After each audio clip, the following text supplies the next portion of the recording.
여러분은 지금까지 진공의 본질에 대해 생각해 보신 적 있으신가요? 대개는 아무것도 없이 완전히 비어 있고 우주 공간의 대부분을 차지하고 있는 것이라고 생각합니다. 근데 정말 그럴까요? 진공에 대해 아직 알려져 있지 않은 것은 무엇일까요? 여러분 안녕하세요. 우주를 채우는 진공이 우주 멸망의 원인이 될 가능성이 있을까요? 여러분, 여기는 토픽입니다. 이 영상을 보시면 모든 것을 아실 수 있습니다. 그럼 시작할게요.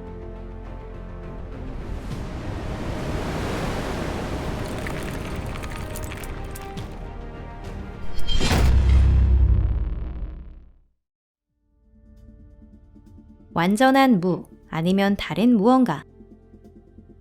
진공은 우주의 기본적인 구성 요소입니다. 특히 진공은 우리가 사는 태양계의 대부분을 차지하고 있는데요. 예를 들어 지구와 달 사이에는 38만 4,400km, 즉 지구와 달을 합친 크기의 몇 배나 되는 진공이 펼쳐져 있습니다. 모든 행성과 대부분의 위성에도 같은 말을 할 수 있습니다. 스케일이 커질수록 진공도 늘어납니다. 항성 사이에 있는 진공의 부피는 항성 자체의 크기를 몇 배나 초과합니다. 이른 대형 은하 간의 거리에도 대체로 해당되고 은하단끼리의 거리에는 완전히 해당됩니다. 그런데 이 진공은 진짜 진공일까요? 답은 완전히 아니옵니다. 천체와 천체 사이에 있는 진공은 완전한 무와는 전혀 다른 것입니다. 적어도 운석 같은 작은 천체나 태양풍 입자는 태양계 곳곳에 존재하고 있으며 항성과 항성 사이에 펼쳐진 우주 공간에는 수소를 비롯한 다양한 원소의 원자와 분자가 존재합니다. 이는 미래의 광속에 가까운 속도로 항행하는 우주선이 생겼을 때 심각한 문제가 될 수 있습니다. 이 정도 속도로 충돌하면 부딪힌 것이 설령 하나의 원자나 미세한 우주의 먼지라 하더라도 우주선에 심각한 피해를 줄 수 있습니다. 그렇기 때문에 어떤 방어 필드나 그와 비슷한 것을 만들 필요가 있습니다. 이렇듯 우리가 우주의 진공이라고 부르는 것은 실제로 완전한 진공이 아닙니다. 또한 양자 물리학 시점에서 보면 진공은 일정한 에너지를 갖추고 있는데요. 사실 진공에는 양자장이 가득합니다. 이 양자장의 특성이라고 할 수 있는 것이 바로 흔들림과 전자양전자라고 하는 입자 반입자쌍의 자연 발생입니다. 일반적으로 이 입자들은 눈을 한번 깜빡이는 것보다도 짧은 시간에 소멸합니다. 하지만 이러한 쌍의 끊임없는 생성이 진공에너지 형성에 기여하고 있는 것이죠. 현재 진공에너지의 정확한 수치는 알려져 있지 않지만 진공에너지는 이 우주 전체의 상수로 간주되고 있습니다.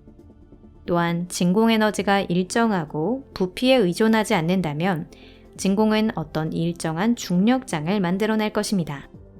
어쩌면 그 정체는 어떠한 저항에도 지지 않고 우주를 가속 팽창시키고 있는 수수께끼의 힘, 암흑에너지일지도 모릅니다.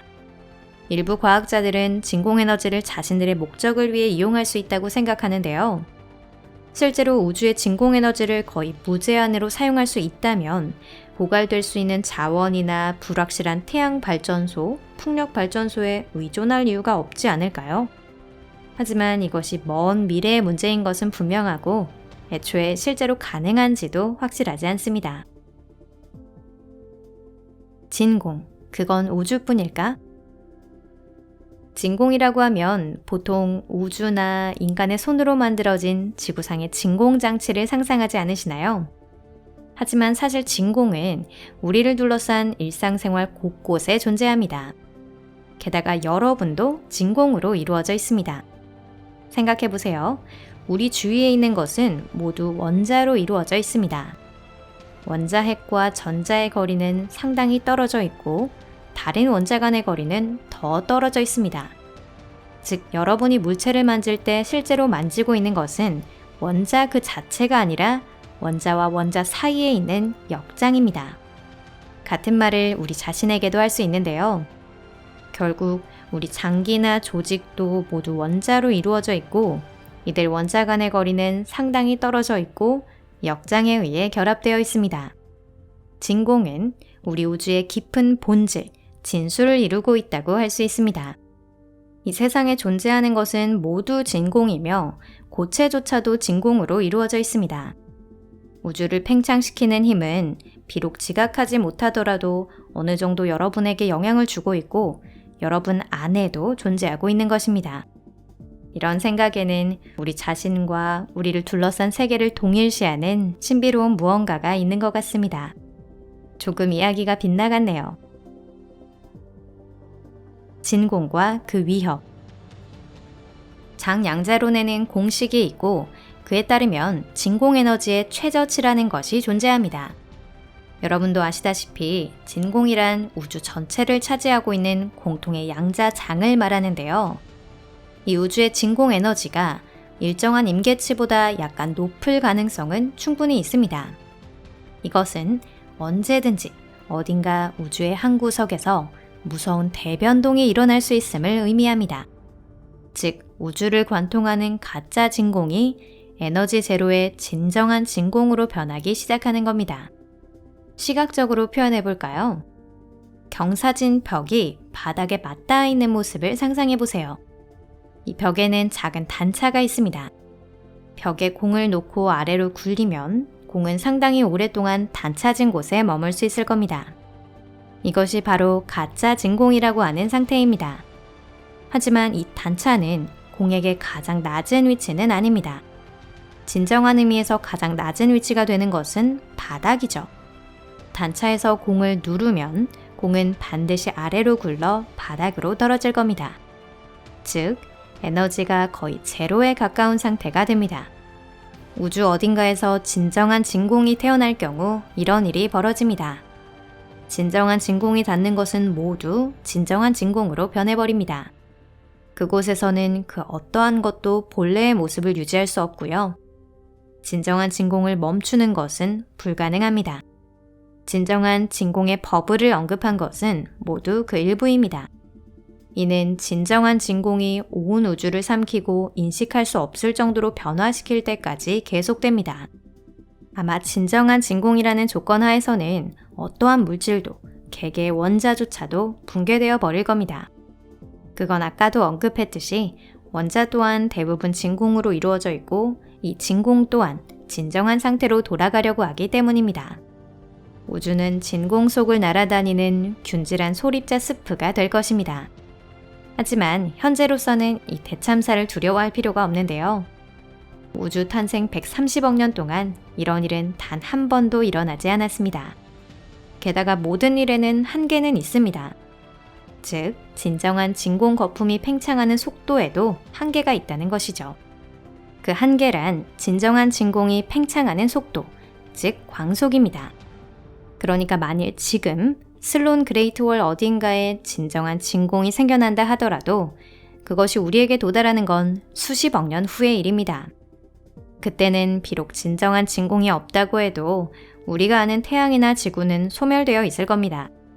우리의 먼 후손에 해당하는 포스트 휴먼은 거의 신의 영역까지 진화했으니 아마 이 무서운 거품을 극복할 방법을 생각해낼 수 있지 않을까요? 자, 진정한 진공과 가짜 진공에 관한 이론에서는 또 하나의 장대한 결론이 도출됩니다. 진정한 진공은 항상 하나입니다. 이는 에너지 제로 상태로 정의되어 있기 때문입니다. 하지만 이론상 제로를 웃도는 값은 얼마든지 있을 수 있는데요. 즉, 가짜 진공 에너지에는 다양한 값이 있고 그것이 다양한 우주에 대응하고 있을 가능성이 있습니다. 에너지 상태의 차이가 그러한 우주의 물리법칙을 바꿔버릴 가능성은 부정할 수 없습니다. 그렇게 되면 다른 우주의 조사는 심각한 문제가 될 것입니다. 거기에 보내진 탐사기가 모두 파괴되어 버릴 테니까요. 멀티버스는 이미 오랫동안 과학자와 일반인들의 관심을 불러일으킨 개념입니다. 이 주제에 대한 관심이 높아지고 있음에도 불구하고 과학자들은 다른 우주가 존재한다는 직접적인 증거를 단 한 개도 얻지 못했습니다. 하지만 빅뱅 과정에서 많은 가짜 진공이 생겨났고 그 각각이 다른 우주가 되었다는 설이 뒷받침된다면 적어도 이론적인 증명에 대해 이야기할 수 있지 않을까요? 오늘 영상은 여기까지입니다. 여러분 끝까지 시청해주셔서 감사합니다. 영상이 마음에 드셨다면 좋겠네요. 채널 구독과 좋아요를 부탁드립니다. 그리고 이 영상을 SNS에서 공유하는 것도 잊지 마세요. 그리고 여러분이 알고 싶은 것을 적어주세요. 어쩌면 그 희망을 들어드릴 수 있을지도 모릅니다. 그럼 잠시 동안 작별이고요. 다시 한번 함께 해주셔서 감사합니다. 다음 영상에서 뵙겠습니다. 안녕히 계세요.